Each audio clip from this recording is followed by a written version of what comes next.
ఇకో తేజాస్ world class electric bike అతి తక్కువ ధరలోనే.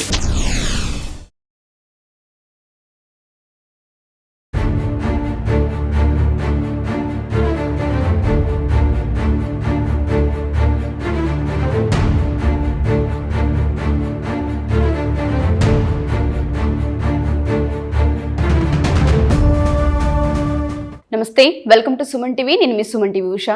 రీసెంట్గా మనం కనుక చూసుకుంటే హర్ష సాయికి సంబంధించి ఒక కేసు అయితే నార్సింగ్ పోలీస్ స్టేషన్లో ఫైల్ చేయడం జరిగింది. దీనికి సంబంధించి పూర్తి వివరాలు ఏంటి, సెక్షన్స్ ఏ విధంగా అమలు చేశారు అండ్ దాంతోపాటు విచారణ ఏ విధంగా ముందుకెళ్తుందన్న వాటిపైన పృథ్వీరాజ్ గారు ఉన్నారు. దీనికి సంబంధించిన పూర్తి వివరాలు ఆయన అడిగి తెలుసుకుందాం. నమస్తే పృథ్వీరాజ్ గారు. నమస్తే. సో హర్ష సాయి గురించి రీసెంట్గా మనం వింటూ ఉన్నాము. ఒక న్యూస్ అయితే బయటికి రావడం జరిగింది. ప్రముఖ నటి ఆయనకు సంబంధించి కేసుని అయితే ఫైల్ చేశారు.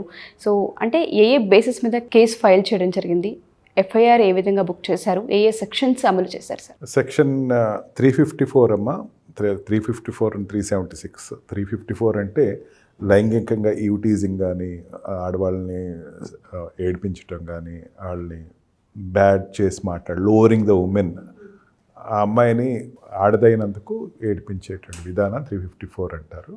తర్వాత 376 ఇట్స్ మానభంగం చేయటం, మనిషిని మానభంగం చేయటం అండ్ రిపీటెడ్గా మానభంగం చేయటం. అన్నీ ఏదో వాడింది 376 అని. దాంట్లో ఏంటంటే పెత్తనంతో ఒక అమ్మాయిని రిపీటెడ్గా మానభంగం చేయటంలోకి వస్తాయి. ఈ 354 కానీ 376 కానీ ఇవి 354 ఈజ్ అన్ అలర్టింగ్ థింగ్ అంటారు. అంటే ఫస్ట్ స్టేజ్, ఏదైనా ఒక అమ్మాయిని ఏడిపిస్తున్నాడు, ఆ అమ్మాయిని ఈ రకంగా ఫేవర్ చేయి, ఈ రకంగా ఫేవర్ చేయమని చెప్పి, లేకపోతే యూటీజింగ్ చేస్తున్నాడు అనే దాని స్టేజ్ దాటేసి మళ్ళీ 376 అమ్మాయిని మానభంగం చేయటం. వీళ్ళిద్దరి మధ్యన హర్ష సాయి అండ్ ఈ బాధితురాలు ఎవరైతే ఉందో వాళ్ళిద్దరి మధ్యన ఒక మూవీ వీళ్ళు ప్లాన్ చేశారని, మెగా అనేది టైటిల్ తోటి అది అన్ఫినిష్డ్ ప్రోజెక్ట్ కింద రావటం, దాంట్లో ఆ అమ్మాయితోటి రిపీటెడ్గా అతను శారీరకంగా ఆరోహించాడని చెప్పి, ఆ అమ్మాయి యొక్క బ్లాక్మెయిల్ కూడా చేశాడని, ఆ అమ్మాయితోటి గడిపినటువంటి విధానం, అతనే కాదు వాళ్ళ ఫాదర్ కూడా ఉన్నాడు అని చెప్పేసి ఒక ఆరోపణ అమ్మాయి వేసిందమ్మ. దాంట్లో నార్సింగ్ పోలీస్ స్టేషన్లో కంప్లైంట్ ఇవ్వడం జరిగింది. హర్ష సాయి అనే వ్యక్తి మీద ఇటువంటి ఆరోపణ రావటం నిజంగా ఒక షాకింగ్ న్యూస్ అని చెప్పచ్చు. ఎందుకంటే హర్ష సాయిని ఇప్పటివరకు ఒక సపరేట్ ప్రొజెక్షన్లో చూస్తారు ప్రతి ఒక్కళ్ళు కూడా.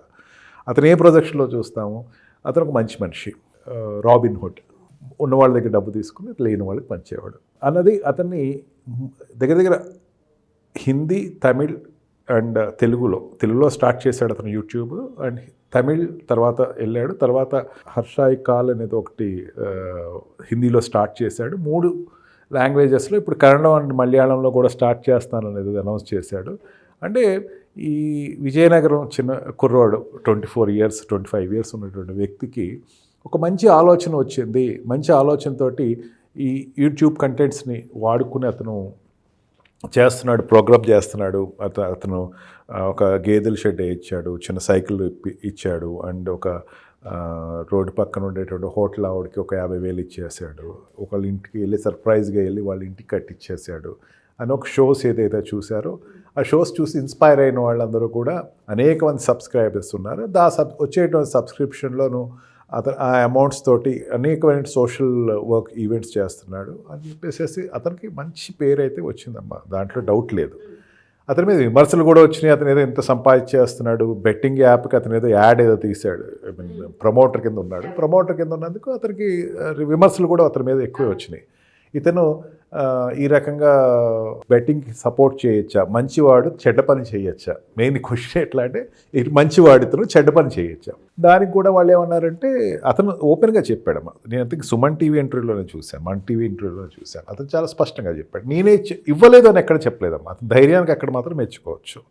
ఇవ్వలేదు అని చెప్పలేదు. అతను ఏమన్నాడంటే, నాలాంటి వాడు కాకపోతే ఇంకొక సెలబ్రిటీని ఎవడో ఇస్తాడు, ఆ ఇచ్చే సెలబ్రిటీ వల్ల ఆ డబ్బులు వాళ్ళ జేబులోకి వెళ్తాయి, నేను ఈ యాడ్ ఇవ్వటం వల్ల నేను ఈ డబ్బుల్ని సోషల్ వర్క్స్ చేస్తున్నాను కదా, దానివల్ల ఎవరికి లబ్ధి పొందుతుంది అని చెప్పి ఒక రీజనింగ్ చెప్పాడు. అది కూడా బాగా లైక్ చేశారమ్మా.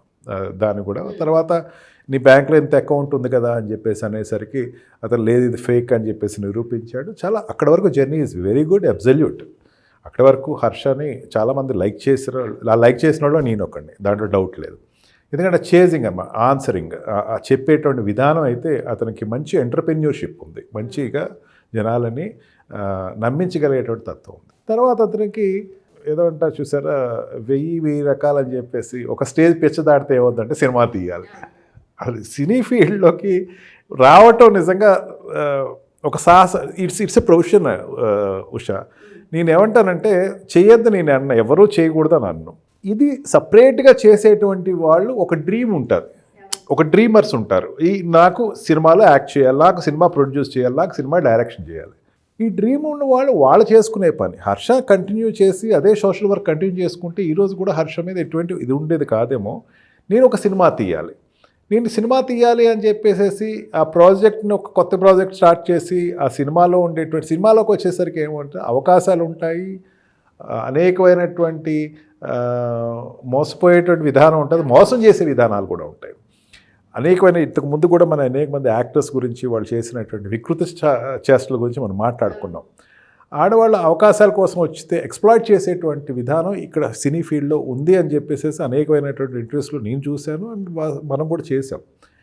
దీనిని యూటిలైజ్ చేసుకున్నాడు అతను. అంటే ఏమైపోయింది, ఇప్పటివరకు అతని మాస్క్ అన్నది ఫీలింగ్ జనాల్లోకి పోర్ట్రేట్ అయిపోయింది. ఇతను ఇప్పటివరకు పెట్టుకున్న మాస్క్ తీస్తే ఇతను రియాలిటీ ఇది అన్నది ఒకటి నెగిటివిటీ స్టార్ట్ అయిపోయింది హర్ష మీద. సో ఈ కేసులో మనం కనుక చూసుకుంటే ఎంక్వైరీ ఏ విధంగా కొనసాగుతూ ఉంది అంటారంటే, సో ఎవరైతే కేసు ఫైల్ చేశారో తనకు సంబంధించిన అంటే మెడికల్ టెస్టులు కావచ్చు, హర్ష సాయికి సంబంధించి ఆయనని పరిగణలోకి తీసుకోవడం, దాంతోపాటు విచారించడం సంబంధించి ఏ విధంగా ముందుకెళ్తుంది కేసు? తీసుకుంటారు మరి, ఖచ్చితంగా అరెస్ట్ చేస్తారు. అరెస్ట్ చేసి అతన్ని ఇన్వెస్టిగేషన్ అండ్ ఇంట్రాగేషన్ చేస్తారు. అతను ఈ అమ్మాయినైనా ఇంకా ఎవరైనా మోసం చేశాడా అని చెప్పేసి ఒక police will have their own hold up on the case. And also ఇది ఎప్పటి నుంచో అంటే సినీ షూటింగ్లో నుంచి ఆ అమ్మాయి బాధితురాలు చెప్పింది ఏంటంటే, సినీ షూటింగ్స్లో జరుగుతున్నటువంటి ప్రక్రియలో అతను నన్ను ఇట్లా వాడుకున్నాడు. అతని తండ్రి కూడా అని ఒక మాట చెప్పింది. తండ్రి కూడా అనేసరికి నాట్ ఆఫ్ సెక్షువల్ అబ్యూస్ కావచ్చు, అది మోసం చేశాడు అన్నది ఏదైతే అమ్మాయి ఏదో చెప్పిందో. నిన్న అమ్మాయి అడ్వకేట్ తోటి వెళ్ళి కంప్లైంట్ ఇచ్చింది. అడ్వకేట్ తోటి మామూలుగా ఒక బాధితురాలు పోలీస్ స్టేషన్కి వెళ్ళటం వేరు, అడ్వకేట్ తోటి వెళ్ళిందంటే కొంచెం ప్రిపేర్డ్ అయ్యి వెళ్ళింది అమ్మాయి. అంత ఏదో నెగిటివ్గా నేను ఇది వదిలేసే విషయంగా కాదు, సీరియస్గానే అమ్మాయి she want to contest. And పోలీసులు అయితే ఇప్పటివరకు అయితే అరెస్ట్ అవ్వలేదు.